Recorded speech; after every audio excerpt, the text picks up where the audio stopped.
धर्म दावा चैनल वाले सज्जन का आरोप है कि आचार्य प्रशांत सनातन संस्कृति के 4 आश्रमों में से गृहस्थ आश्रम के महत्व को नकारते हैं। उनके अनुसार आचार्य प्रशांत ऋषि ऋण, देव ऋण और पितृ ऋण जैसे कर्तव्यों को पूरा करने, जिसे वो यज्ञ करना कहते हैं, इसके बजाय केवल बौद्धिक चर्चाओं में लगे रहते हैं।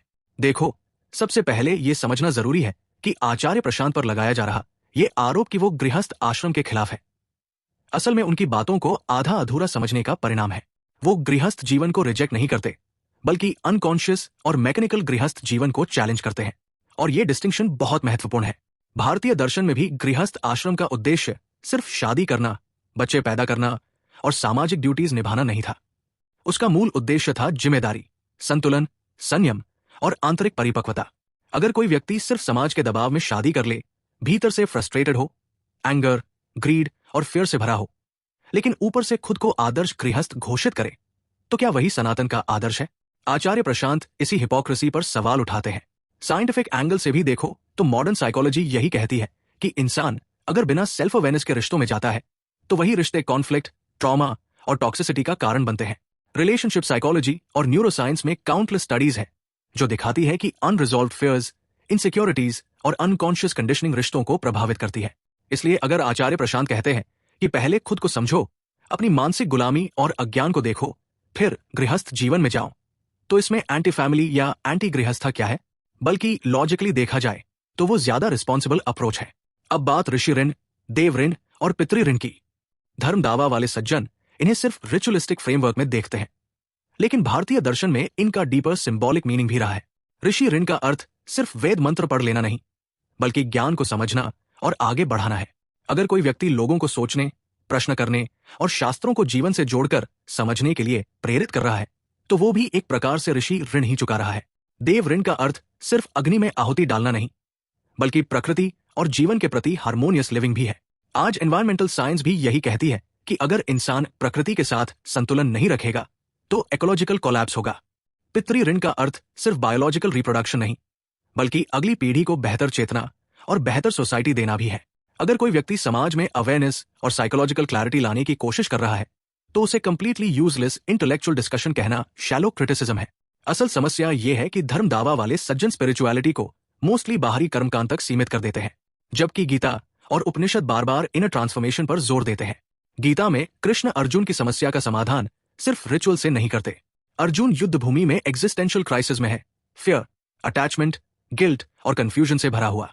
कृष्ण उसका साइकोलॉजिकल ट्रांसफॉर्मेशन कर रहे हैं। मॉडर्न साइकोलॉजी की भाषा में कहें तो वो उसकी कंडीशनिंग और कॉग्निटिव डिस्टॉर्शंस को चैलेंज कर रहे हैं। इसलिए अगर आचार्य प्रशांत गीता को साइकोलॉजिकल और एग्जिस्टेंशियल लेंस से एक्सप्लेन करते हैं, तो वो कोई एब्सर्ड चीज नहीं कर रहे। फिर धर्म दावा चैनल वाले सज्जन ने वीडियो में आरोप लगाया गया है कि आचार्य प्रशांत शास्त्रों के अर्थ को अपनी सुविधा और दृष्टिकोण के अनुसार मरोड़ देते हैं। उनका कहना है कि वे कृष्ण के वचनों का गलत अर्थ निकालते हैं, जैसे ये कहना कि कृष्ण संस्कृति को चुनौती देने के लिए आए थे, जबकि कृष्ण ने स्वयं धर्म की स्थापना की बात कही थी। तो यानी अब बात आती है कि आचार्य प्रशांत कृष्ण के वचनों को मरोड़ते हैं। लेकिन यहां एक फंडामेंटल बात समझो, हर दार्शनिक परंपरा इंटरप्रिटेशन पर चलती है। गीता की ही शंकराचार्य, रामानुजाचार्य, मध्वाचार्य और तिलक ने अलग अलग व्याख्याएं दी है। क्या सब एक दूसरे को फेक कह दें? कृष्ण ने धर्म स्थापना की बात कही, सही, लेकिन धर्म स्थापना का अर्थ क्या था? क्या सिर्फ रिचुअल्स बचाना? नहीं, गीता में कृष्ण बार बार अर्जुन के मोह, भ्रम, सामाजिक कंडीशनिंग और अटैचमेंट को तोड़ते हैं। वो अर्जुन को भीड़ मानसिकता से बाहर निकाल रहे हैं। इस सेंस में अगर कोई कहता है कि कृष्ण जड़ संस्कृति को चुनौती दे रहे थे, तो वो पूरी तरह बेसलेस इंटरप्रिटेशन नहीं है। साइंटिफिक और लॉजिकल पर्सपेक्टिव से भी देखो तो किसी भी एंशिएंट टेक्स्ट को हर युग में री इंटरप्रेट करना जरूरी होता है, वरना वो म्यूजियम ऑब्जेक्ट बन जाता है। आज न्यूरोसाइंस, साइकोलॉजी और बिहेवियरल साइंस इंसान की सफरिंग को नए तरीके से समझा रहे हैं। अगर कोई टीचर गीता को मॉडर्न साइकोलॉजिकल फ्रेमवर्क से कनेक्ट करता है ताकि आज का इंसान उसे रिलेट कर सके, तो ये डिस्टॉर्शन नहीं बल्कि कॉन्टेक्चुअल एक्सप्लेनेशन भी हो सकती है। असल में प्रॉब्लम यह है कि बहुत लोग संस्कृति और धर्म को स्टैटिक बना देते हैं। उन्हें लगता है कि जो 1000 साल पहले था वही बिना सवाल किए आज भी वैसा ही फॉलो होना चाहिए। लेकिन खुद गीता एक्शन, विवेक और परिस्थिति के अनुसार निर्णय की बात करती है। कृष्ण अर्जुन से ये नहीं कहते कि बस परंपरा फॉलो करो, वो कहते हैं समझो, देखो, फिर निर्णय लो। और अगर कोई मॉडर्न कॉन्टेक्स्ट में गीता को समझाने की कोशिश करता है, साइकोलॉजिकल लैंग्वेज यूज करता है, तो उसे तुरंत शास्त्र मरोड़ना बोल देना आसान है। इसलिए डिबेट अगर जेन्युइनली फिलोसॉफिकल हो तो वेलकम है, लेकिन इमोशनल अटैक्स और लेबलिंग से कोई थिंकर गलत साबित नहीं हो जाता। असली सवाल हमेशा यही रहेगा, क्या किसी की टीचिंग इंसान को ज्यादा जागरूक, रिस्पॉन्सिबल, फियरलेस और साइकोलॉजिकली फ्री बना रही है या नहीं? अगर बना रही है तो उसे सिर्फ इसलिए रिजेक्ट नहीं किया जा सकता क्योंकि उसकी लैंग्वेज ट्रेडिशनल नहीं है या उसकी इंटरप्रिटेशन किसी फिक्स्ड कैंप से मैच नहीं करती।